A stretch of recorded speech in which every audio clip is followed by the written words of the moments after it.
Well, good morning, everybody from outside this morning. This is the day the Lord has made. Let us rejoice and be glad in it. I want to share some thoughts with you that are very important to me as I move through these days of crisis with all that's going on around us, how we need some good thoughts. And so I want to share them with you. I want to talk to you about our mindset, about our attitude, about the way we're looking at things and the way we see things. We can either have a positive attitude or we can have a negative attitude. We can look for the roses in life or we can look for the thorns. We can thank God for His blessings or we can dwell on the things that we don't have and we wish we had. We can soar through life like an eagle, aiming for excellence in the things that we do, or we can spend it scratching along in the chicken yard with the chickens, flapping our wings, never really going anywhere, which means that we settle for mediocrity in life and never really amount to much.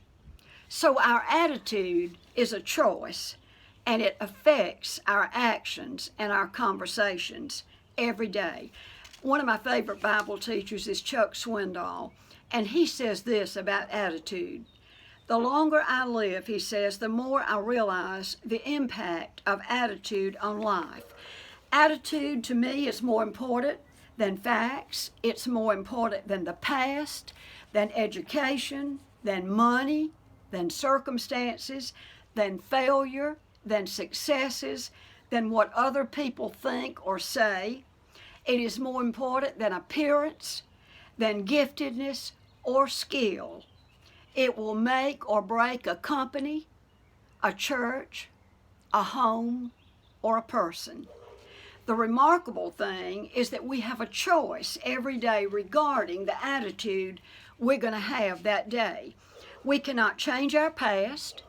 We cannot change the fact that people are going to act in a certain way. We cannot change the things that are inevitable. The only thing that you and I can do is play, he says, on the one string we have, and that is our attitude. He says, I am convinced that life is 10% what happens to me and 90% of how I respond to it. And so it is with you. We are all in charge of our attitude. Ralph Waldo Emerson said many years ago, a man is what he thinks about all day long.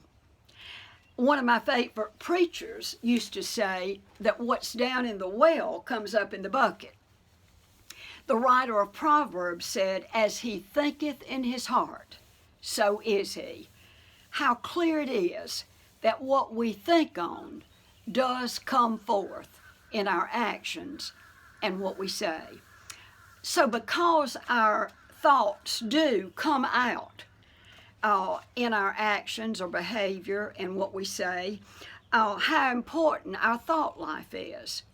Proverbs 4:23 says, above all else, guard your heart, for it affects everything you do.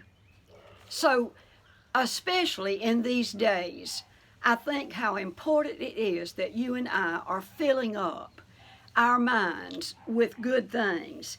We need to be thinking about what we're watching, what we are reading, and what we're listening to, because those things have such an influence on our attitudes and our actions and the way we live out life. In Philippians 4:8, Paul gives us a really good list of things that really are really good to think about. He says to fix your mind on things that are, and as we go through these things, I want you to think about the opposite of these things. We don't have time to do that, but I want you to think. He says things that are true, things that are honorable, things that are right, things that are pure, things that are lovely, things that are admirable, and things that are excellent and worthy of praise. It just encourages me so much to know that I can control my thought life, and you can too, that we don't have to let our thoughts control us. Romans 12:2, I love that verse. Paul says, don't be like this world. Don't be conformed to this world. Don't copy the behavior and the customs of this world. But he says, let God transform you into a new person by what? Changing the way you think.